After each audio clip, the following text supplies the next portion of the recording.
couple of other things I didn't like about this movie that were with regard to Camp Crystal Lake. Camp Crystal Lake is a lake, and they sailed the boats out of the lake to the ocean. Was that how lakes work? How did that work? And the other great point.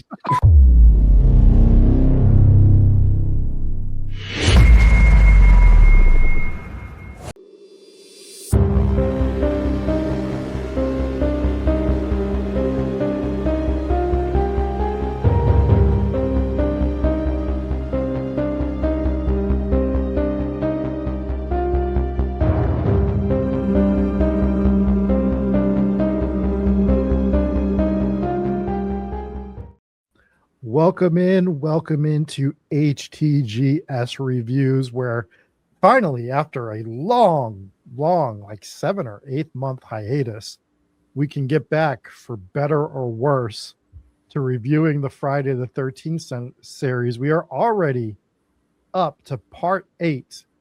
Dave, it feels like we started this like yesterday, but now we're 2 or 3 years into reviewing this series. It feels like we started it yesterday. It also feels like we started it 15 years ago. That's true. We're also joined by Jesse Wilkins. What's going on, gentlemen?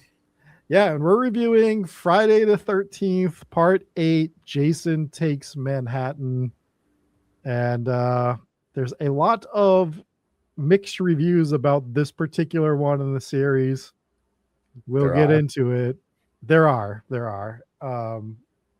People have come to love it, like in the sense of a bad movie in that way. We'll get into that. Yeah. But before we get into our review, Dave, can you hit us with a synopsis? Yes. Friday the 13th, Part 8, Jason Takes Manhattan, 1989, directed by Rob Hedden. In an attempt to not repeat the exact same movie for an 8th consecutive time, the franchise leaves Crystal Lake for Manhattan and then proceeds to make the exact same movie for an 8th consecutive time. Jason Voorhees, resurrected for the 3rd or possibly 4th time, rises from the bottom of Crystal Lake, murders the occupants of a passing boat, and inexplicably stows away on a cruise ship full of graduating high school students bound for New York City. Also on board are biology teacher Charles McCulloch and his niece Rennie, whose unexplained psychic visions of Jason drowning as a child exist solely to remind us of a continuity problem the movie has no interest in solving. After an extended shipboard massacre, the survivors finally reach Manhattan in the 3rd act, where Jason, now apparently fluent in urban navigation, continues doing exactly what he's been doing since 1980, just with more neon. So, we have another Friday the 13th movie. And what can I say about this movie other than not only, and this could just be like recency bias that I have because I just rewatched it again earlier tonight, but this is the worst of this franchise. And it also might be the worst slasher movie ever made. What a pile of shit. And if you're going to convince me otherwise, you're going to have to do some serious convincing, because this movie dragged. Holy shit. Why did it have the runtime of 100 minutes or whatever it was? Why was it so long? And it just wouldn't fucking end. It wouldn't end. I remember looking at, like, they were on the rowboat after the cruise ship. I'm like, oh, this movie must be wrapping up or whatever. And I'm looking at the runtime, like, how the fuck is there 40 minutes left of this movie still? Why aren't they in New York? I would argue that it never began. Yeah, it's just, oh my God, what an absolute, I don't know if there's anything I like. There was a couple of things I liked. Very few little positives that I had about this movie. But I mean, for the most part, this was dog shit. Jesse, do you have opening thoughts about this movie for us? Yeah, I was kind of on the same page. I'm like, I thought this was supposed to be in New York. And they didn't get there for a long time. But yeah, the second half of this movie absolutely dragged. I actually didn't mind the first half of the movie. It was fine for, what it was. But overall, like, I had a hard time staying awake for the second half of the movie. I actually literally fell asleep. Had a long night last night, to be fair, but at the same time, it was like I couldn't get through it. I had a hard time getting to the end of this movie. Yeah, I'm not going to try to convince you this is a good movie by any means. I have a core memory of this movie, so that's why it like holds a little place in my heart more than I will for other people. The very first scene I've ever saw from a Friday the 13th movie, I was about 4 or 5 years old. I actually lived 3 or 4 houses down from where I live now. And I walked into the living room, and it's the scene where he's in the boat with the younger version of our main character here, and he's sitting there in the boat with her, and they're just talking, and then he just chucks her into the water, and she's swimming, and the child Jason is like trying to pull her down. One of the scariest moments of my life watching that as like a 4-year-old. I was like, "What is this? Is the scariest shit I've ever seen." I'm a little disappointed that 4-year-old Rob wasn't like, "What was this dumb shit? Why Yeah. is this even in this movie?" Well, as a kid, seeing someone thrown into a lake and watching them get pulled down by someone else is terrifying. Like it's a scary thing. Yeah, but I'm So surprised that you weren't like, "Why did the writers even put this in at this part of the movie?" Like, it's just, I'm surprised that 4-year-old Rob wasn't like, "This doesn't make any sense." it's the first scene I saw of the movie. I'm obviously joking. So, and I remember being scared by it. Like, and I always remember that scene. Like, it's just one of those movie scenes that just, like there's movie scenes, like no matter how long you've gone from watching that movie, it just sticks with you. Like you just remember that, especially as a child. I'm sure you have some of your own from when you were a kid, but like it's Killer Clowns from Outer Space, and this scene for me that like sort of molded my love for horror. So is it a good movie? No. I'm not going to sit here and argue it's a good movie, but it's not my least favorite of the franchise. You might hear that in a month, like because we have to do another one of these reviews in a month. So yeah, Jason Goes to Hell would be the only one that you could possibly convince me otherwise. But this movie sucked. This movie was so bad. There's so much bad about this movie, and really not much good. I'll talk about the couple things that I liked about it, just because there's really not many of them. I loved the boxer scene on the roof at the end there. Not because it was good or because it was well done, but that kill was just funny and made me laugh. Yeah, where he just punched his head off. That's funny. I liked that. And then in the subway at the end of the movie, when Jason is walking through the subway, just big bloated corpse Jason, slimy, carrying a machete, wearing a mask, and he's just walking, and nobody on the subway is phased in the least bit. And I was like, that's the most realistic part of this movie. That is something that would absolutely happen in New York City. Subway. Yeah. That's just some dude being weird as fuck and everyone just minding their own business. That is so I don't know if they intended it, but it was like, this is just believable. Yeah. Well, everything else sucked. My problem with like that scene and a lot of the New York scenes is Jason always killed without like, for the most part, there's a few movies, but he wasn't like after one person. It was like, this dude just wants to murk whoever's around, right? Like that was always kind of his thing. Yeah. And so he's just walking by hundreds of people to get to this couple. I was like, that's kind of a problem. That's why you can't. And that's part of the reason why I don't think you can take Jason out of like a controlled setting like that. Right. Unless you're having him just kill everybody. I would agree. So, I mean, I do agree, but I would agree, it's like, it should obviously be a huge continuity issue. And it is, except that this franchise doesn't give a shit about continuity at all, ever. So it almost does add up. It's like continuity issue is almost like part of the continuity of the franchise. Right. There is so many issues. I mean, we've talked about them before, but the whole age thing, how did he grow into a huge hulking adult? Right. Also, is water his weakness or isn't it? How does he just swim to New York? Yeah. From the middle of the ocean. Like, they showed him hanging onto the anchor. Or like hanging a rope on the back of the boat. Oh, once the boat sinks. Once the boat sinks, yeah. Yeah. So like, what are we doing there? Like it's just, that should be his weakness. It shouldn't be his strength by any means, in my opinion. Like if you're going to give Jason one weakness, it should be water. And they do that in some movies. Some movies, like when we get to it, Freddy vs. Jason, which is a guilty pleasure of mine. He's scared of water in that movie. But in this one, he's just a shark. and just Yeah. zooms through the harbor. So yeah, I don't know when we should get into this, so we'll just do it now. I was watching some facts about this movie being made. They had a whole script set in New York for this movie. It was going to be, they were in Times Square. They had a scene that they wanted to film in Madison Square Garden, similar to the boxing scene. They wanted the crescendo of the movie was going to be him climbing the Statue of Liberty, like probably up the staircase. I'm guessing not the actual outside of the statue, but they wanted to hit all the landmarks, and the budget they were given, they couldn't shoot in New York. So they had to rewrite this whole script to do the whole boat thing.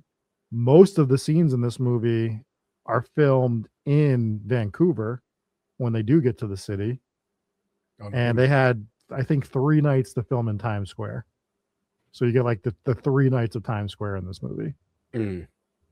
So that's, so I get like they got hamstrung, but like at that point,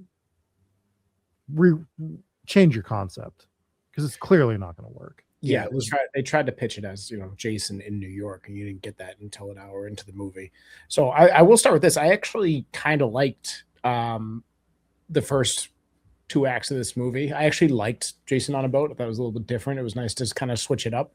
You had him on the ship. It set up for some unique kills. It wasn't great. The kills weren't great, but overall, some of them were kind of interesting. I liked, a guy in the sauna. He just plunges the hot rock through his chest. I thought that was kind of cool. I thought there was a few good moments on the boat, and there were some absolutely ridiculous plot holes as well, and some very silly things that happened on that boat. But overall, I thought it was kind of positive. I went in here expecting Jason in New York, and I got Jason on a boat, but I kind of liked the Jason on a boat part, and I had a real hard time once he actually, quote unquote, got to New York getting through the movie, because I found it just laughably dumb and uninteresting once he was there. So I actually saw it as kind of a positive that most of this wasn't even in New York.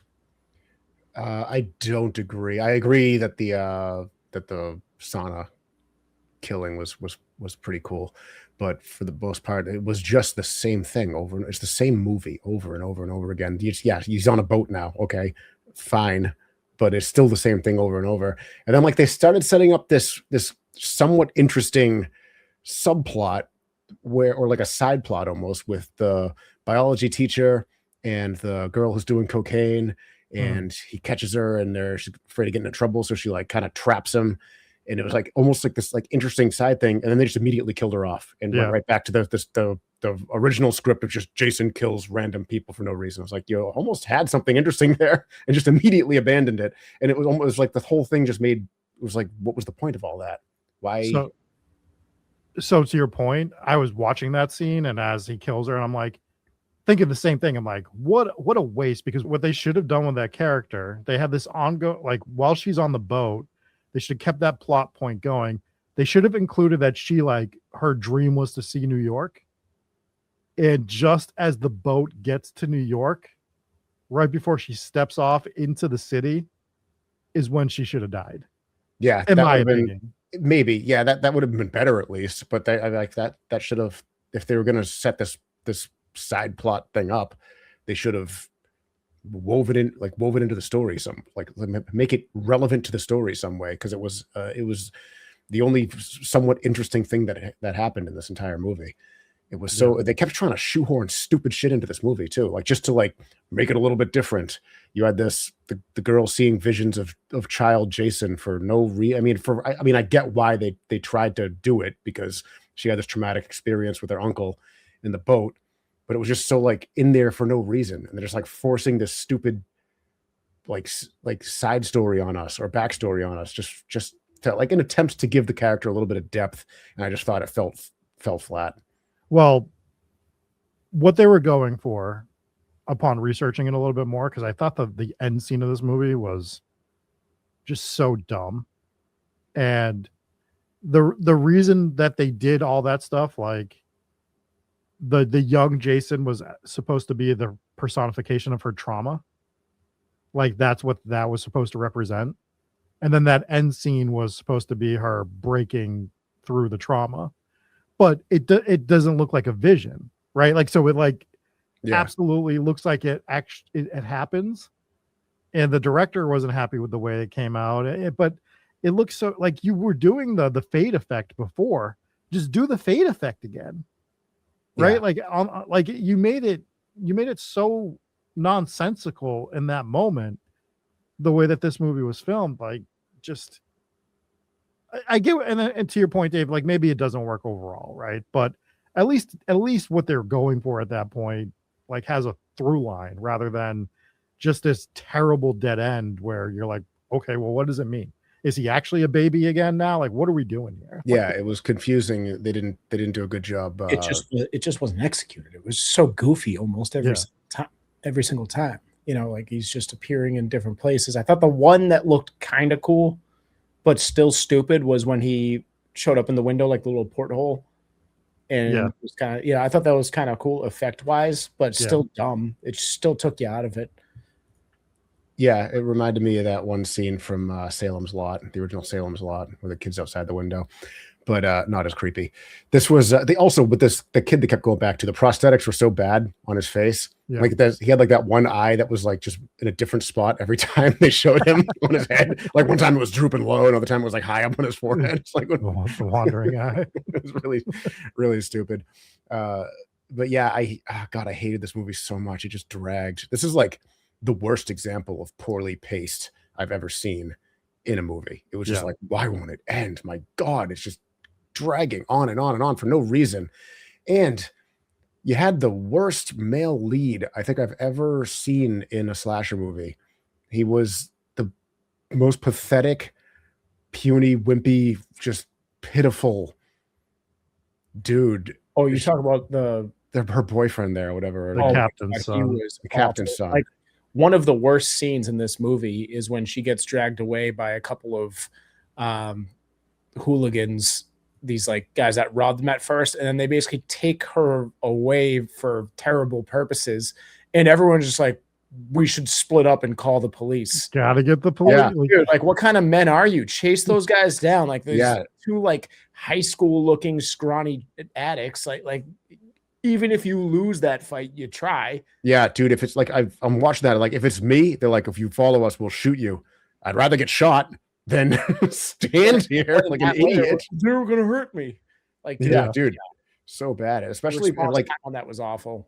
The boyfriend, like, how are you letting that happen? The uncle, you're like because her parents died in a car accident when she was a kid. The uncle essentially raised her. You're just gonna let the dude this what?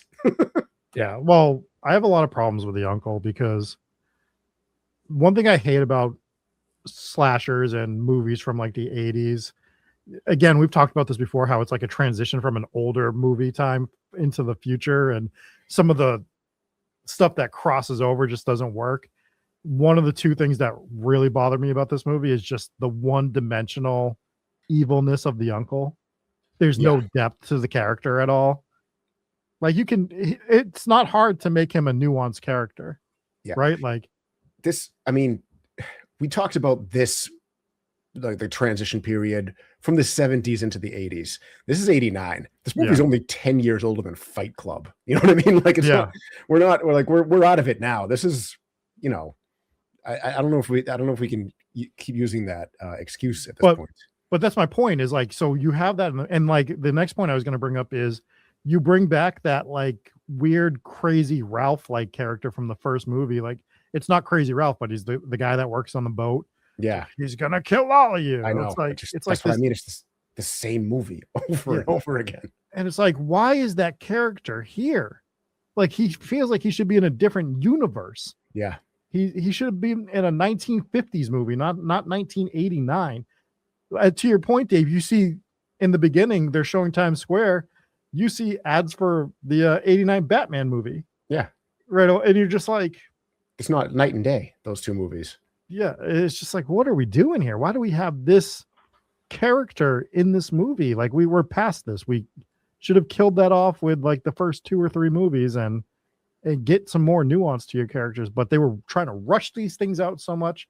Like these Friday the 13th movies. I mean, this is the 8th one, and the first one came out in what, 80? Yeah. 79 or 80, something like that. And so It might have been 80 or 81 actually. Yeah, it was they're doing a movie a year pretty much. They might have skipped 1 year. Yeah, they're just trying to push these things out. This one actually killed the franchise, and they had to sell the rights to New Line because of how bad this one did. But what do you expect when you're just trying to factory out these movies like that? Like, you're giving the director, I mean everyone's at fault, but no one's at fault, right? Other than the studio, because you're giving these people no time to write the script, fix everything. You give them a terrible budget. They don't have time to adjust, so they're just doing what they can on this boat, clearly. Let's go back to the opening scene real quick. With the couple that's on the boat. Mm-hmm. I thought the dude on the boat had one of the worst death scenes I've ever seen in my life. He's just he's laying there, and he does the it touches the window, and it's just like, dude, this is the worst acting in a movie full of like not great acting overall, or in a franchise of not great acting. It stood out to me as like one of the worst acting scenes I've ever seen, or death scenes I've seen in this franchise. The acting was bad across the board in this movie. I don't think a single person was any good at all, except maybe Kane Hodder. But I mean, what's he doing? But the Kelly Hu was in this movie. What's that? Kelly Hu was in this movie. She went on to do X-Men 2. She was Lady Deathstrike, I believe. She was in the Scorpion King. So she did some big movies after this. I think the only one from this movie that did anything big. But she was in this movie. I remember watching this movie right around when X-Men 2 came out, and Kelly Hu was in this, and I was like, she was in that movie so long ago. It was like 10 years before, or like 12 years before. And now it's been like 400 years. And I'm just like, God damn it, I'm getting old. Yeah. Another thing about this movie that I want to point out is, I forget what movie we were reviewing recently, where we talked about like they really got like the grief people experienced after losing someone that was close to them, and like how like we hate when they just rifle through the kills in a movie, and it's like the reaction people have to a death of someone that they know is never believable. This movie is the worst example that I can think of. And the worst example in this movie is the death of the teacher Van Dusen there in the car, when they're all in the back of the police car and the police car crashes, and the three of them just get out of the car and they leave the teacher in the car, and the car explodes, and no one ever even acknowledges. They don't even, it's almost like they forgot that she was in the movie. They just forgot about that for an unnecessarily long time and watched it burn. Meanwhile, they could have easily written in that moment at all. Like anyone could have said something. They just stood there and watched it burn for like 4 minutes. It was crazy. Yeah. It was so weird.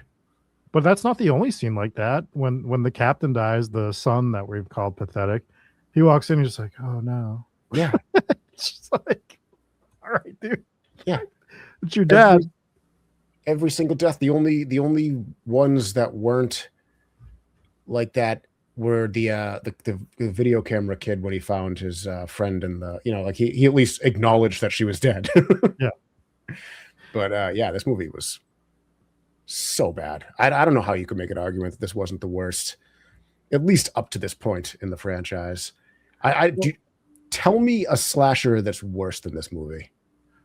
Oh, dude, there's plenty of slashers worse than this movie. I'm not saying I'm not defending this movie, though, is what I'm not going to do. Like, it's. Yeah, I'm not trying to force you to defend it, but like, I don't know. I can't think of a slasher that I liked less than this movie. I'll think about it afterwards. Like, if you had asked me beforehand, I would have had like, 10 ready to go. That would have been fun. Off the top of my head, maybe for our next Friday the 13th, I'll do that. I want to talk about Julius for a second, because we did sort of hit on his scene. Yep.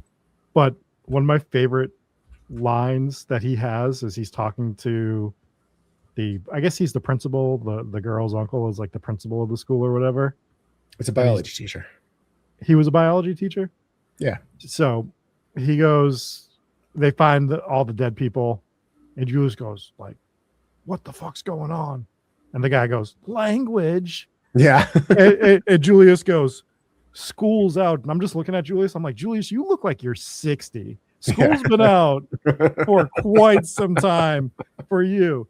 And you don't do yourself any favors to make me think otherwise when you're on the roof boxing and you're winded after throwing 4 punches to the point that you're going down to one knee, like as you're throwing these punches. One of my favorite continuity errors in that whole scene too is you see that big glass window thing that that Jason's backing up towards.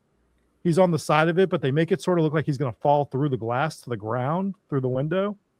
So he's like getting closer to it, then he's past it, then they cut back and he's back in front of it again. I was also anticipating the same thing. I was like, oh wait, oh no, there's a second chance.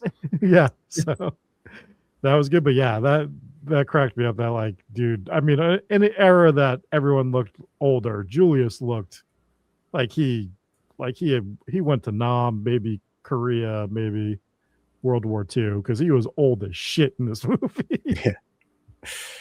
So that cracked me up. Yeah, that was bad. There was really nothing redeeming about this movie. It probably for some of the reasons that you mentioned, which is, the budget, and they're always so rushed, and it's always the same thing.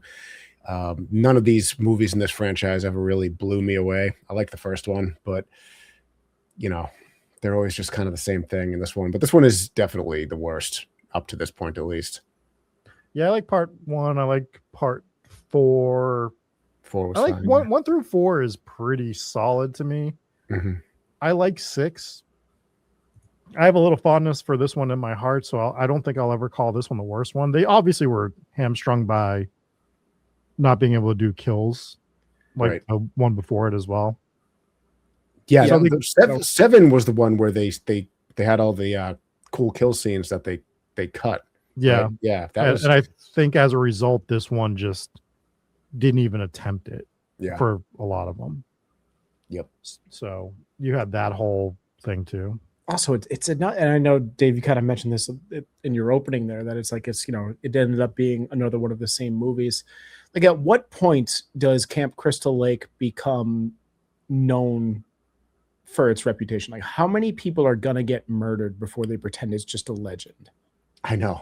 Like, how many? Not that much time has passed between these things. It's like if this was a 50 years after the fact, and the records are wishy-washy, but this is the 8th time it's happened. Yeah, this decade. This place is a murder field. And to your point, Jesse, I was watching that opening scene when he's like explaining it to the girl, and he's like, legend has it. It's like, no, the newspapers had it 3 months ago. It's not a legend. This just happened. It's fresh. The crime scene tape is still up. Yeah. From the 4th set of murders ago. It's insane that they're still harping on this, oh, legend has it. Like, no, dude, this is confirmed. You're at the murder place and everyone should know that. Yeah. And I know they're flying by the seat of their pants making this franchise, but to Dave's point, if you had some time to plan out this franchise from beginning to end, you could make a really cool story where you start from 80, 90 years ago, you leap it 20 years, and sort of almost like a It thing, if you wanted to do that, where every 20 years Jason comes back. Yeah, exactly. You're absolutely right about that. It's a great point. So but because they're just trying to get these things out, it just really ruins it. And God, I want this franchise to be better and have better movies and stuff, because you get a good killer. Did you also know that there's 2 Jasons in this movie? Fun fact. I didn't know that. So Kane Hodder plays Jason in this movie, right? Mm-hmm. But do you remember the diner scene where he walks into the diner and the big cook comes out? And is that one of the other Jasons? That guy becomes Jason and Freddy vs. Jason. Oh, no kidding. That's funny. He takes over for Kane Hodder years later. So it's kind of a funny little thing that happens in this movie. A couple of other things I didn't like about this movie that were with regard to Camp Crystal Lake. Camp Crystal Lake, is a lake, and they sailed the boats out of the lake to the ocean. Is that how lakes work? How did that work? And the other great point. The other thing is all these kids are so excited to see New York City, and Crystal Lake is in fucking New Jersey. Like, Yeah. it's like imagine us being like super fired up to go to like Providence or Hartford or something. Just one day I want to see. It's my dream. Like, dude, you could have taken one subway for 30 minutes. You would have been there. Yeah. Yeah. Yeah, that's a good point. I didn't even think about the lake thing. I'm just so busy analyzing everything. It's like, yeah, obviously. Well, they didn't have the time to. They've been in high school for 35 years. That's right. Yeah. Yeah, it's like it's a night school GED class because there's only like 6 of them. That's the other problem. I know. It was, I do feel like when they first started showing the boat scene, they had like people on the deck playing like shuffleboard or whatever, and you know, people like, where did all those people go? Yeah, it's gone. Yeah. Just didn't have, Yeah, no okay. budget. The other problem I had was I think I looked at the timestamp and we were 48 minutes into the movie before anyone discovered one of the many dead bodies that Jason nonchalantly leaving at the scene of the crime in every single case. I get it. It was like night, and some of these were in kind of random locations, like below deck and like the engine room and in the sauna and stuff like that. But I was like, at some point, someone's got to see one of these dead bodies. He's not throwing them overboard. He's just leaving them. Like, someone's got to find one of these dead bodies. And eventually they did. It wasn't until they killed the captain that someone actually saw one of the dead bodies. Or hear something. He's jumping through cabin rooms and smashing. Yeah, because when the girl with the guitar got killed, she screamed and someone heard the scream. But they never checked up on it. Yeah, that was the weird fucking crew member of the boat that was like these people are gonna die. Yeah. Right. Maybe he did see it, but they didn't actually show him or let us know that he actually saw the kill. Yeah. Either way, I mean, it wouldn't surprise me if it was just another issue. But Kelly Hu's character there, when she's in the dance, they set up the dance room there. There was a couple weird things about that scene. Number one, she's in there. She's running from Jason. She's in there. She's standing in the middle of the dance floor, and then she sees Jason standing in the doorway. And then it's like 4 minutes between then and when he attacks her. Like, what's going on? Like, what is taking so long? This was the other scene that lasted way too long, and with that like blaringly loud like music going on the whole time, that just didn't have to be there because it set the scene sure. And maybe that music was playing in the scene, but once she dies, the music shuts off immediately. So, okay, so the music wasn't actually playing. This was just a score for the movie, and you just dragged this thing out for way too long and tortured us with this extremely loud music for no reason. The other thing with that scene was when she's trying to get away from Jason, initially she runs to go get out of one of the doors, and it's just chained shut from the inside. Why? Why are you doing that? Yeah. So I had a problem with that scene too. I actually liked the kill because I think it's like a brutal kill, but I thought it was almost like the room was going to be part of the kill because of everything you guys said, like the way they set that up.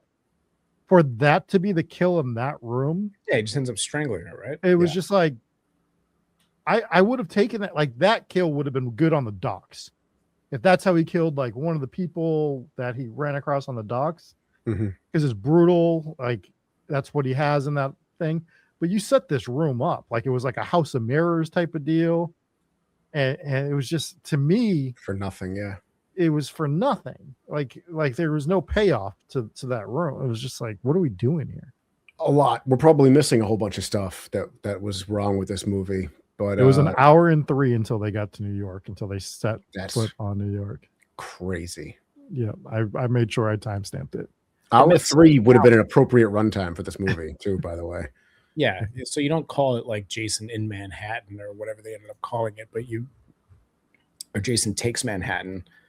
It should have been called like Jason on the Way to Manhattan. Jason on the Way to Manhattan, and when he gets there, he leaves Manhattan unscathed and just kills the people that he followed. That's what they should have called it. Or Jason's coming to Manhattan. I guess it doesn't have a good ring to it. I also liked when they were in the sewer. And they run into that guy, and the guy's like, "We got to get out of here." And they're like, "Why?" And he's like, "Because in 10 minutes, because every night at midnight, which is in 10 minutes, these sewers are flooded with toxic waste." I'm just like, yeah, I don't know. I'm not going to pretend like I know what goes on in the New York sewer system, but I'm fairly certain it's not that. Yeah, it's not that. Like it's insane. Like that was an insane scene. What do you like? How is this what you came up with? Well, I mean, you can always tell like what the day's like talking points were sometimes because like toxic waste was a big thing in the 80s with Yeah. that, and like Superman 4 had a lot to do, stuff like that. Captain Planet. Ninja Turtles was big. Ninja Turtles, yeah. So like you have all that stuff, so it's pretty funny. But yeah, this movie as a whole, like, it's not a good movie by any means. I'll never defend it as a good movie, but that one scene in particular will always like bring that core memory back to me of like, man, that scared the shit out of me when I was like 4 years old. And I get why it scared me. Like I can watch that scene and be like, yeah, as a kid that's pretty scary. But the rest of the movie, it's just not much to it, man. It's just not much to it. So I'll give it a 1.9, I think, is because I feel like if you've gotten to part 8, you got to finish the series. Like you just have to watch all of the Friday the 13th at that point. Yeah. But it's not, I don't think this is ever going to be anybody's favorite Friday the 13th. I don't think so. I got this one at a 2-1, and I'm serious, and I think you guys agree with me, even though you didn't like the whole movie, is that the movie was better when it was on the boat. Once it got to New York, we all agreed that the second half dragged. The whole movie dragged. The whole movie dragged to the point where like they're on that lifeboat. I'm like, how is this movie not over? Oh, for sure. I did the same thing. I checked the thing. And I was like, no way. I'm only like halfway through this. That's because the movie was dragging up until that point. So I'm with you, Jesse, on the point that like I didn't mind the boat stuff, but there was just too much of it. Right. Like, there should have been like 2 kills on the boat. It couldn't have been the whole movie, so they had to do something there. But yeah. Also, having him holding onto the rope was so goofy. They should have just had him like climbing onto the boat and hiding out into like a closet or something like that before it was just like, here's Jason. Like, and they didn't even, I'm gonna have to go back and watch because I don't even think they did like a music change when they revealed that. It was just still like the same goofy ass holding onto a rope. Yeah, it was dumb. So dumb. Bad movie, really dragged. And it just, once he got to New York, it was just it was bad. It was a bad movie. Yeah, I'm giving this 1 star, and I think it's probably generous. I don't know I don't remember what I've rated other Friday the 13th movies that I didn't like, but I like this one the least. That is for sure. And 1 star because it's a movie. It is a movie. It is a movie. So that is true. One other note I liked about this movie is Kane Hodder was given the script, and in the script, the direction was for him to kick the dog off the boat. And he walked up to the director and goes, Jason wouldn't do that.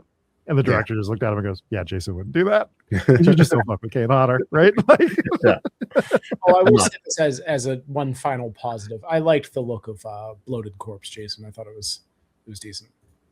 I didn't like the look of him with his mask off. It's probably the worst version of mask off Jason that I've seen. Mask on was fine. Why can't they get this right? Every time he takes his mask off, it's fucking stupid. Yeah, I forgot to mention that. I do like the look of Jason in this movie. I like the look a lot. I like this is wet Jason. Just always fucking wet in this movie. It's just slimy. I mean, it was cool at first. He's like, he just crawled out of a lake. It made sense, right? Yeah. Why is he still wet? I mean, I guess he's been in the water the whole time. Why is he slimy for the whole movie? I don't know. It's weird. He's a slimy dude, man. Slimy Jason. That's just what he does. I don't know how I feel about slimy Jason. Anyways, we are going to be reviewing another Friday the 13th because we get back-to-back months with Friday the 13th. So part 9, Jason Goes to Hell, is going to be in a month. We'll have one movie in between that. But I'll say this before we watch it because I have to rewatch part 9. I could have done this movie because I've seen it 10 times without rewatching it, even though I rewatched it. You've seen this one 10 times? Yeah, I've seen this one like 10 times. What the fuck is wrong with you? The one that I never rewatch is part 9. I rewatch all the other ones. I've watched part 9 maybe twice in my life, and it's probably been 25 years since I've watched it. Never rewatch was a lie because you've seen it twice. That was a damn lie, Rob, and our listeners deserve better. but I always skip this one when I'm doing my Friday the 13th rewatches. So except for once.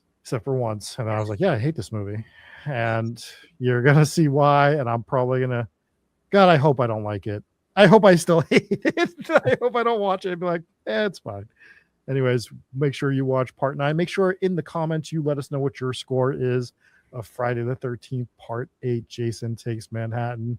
I've been Rob, that's Dave and Jesse, and we'll catch you next time here at HTGS Reviews. Peace.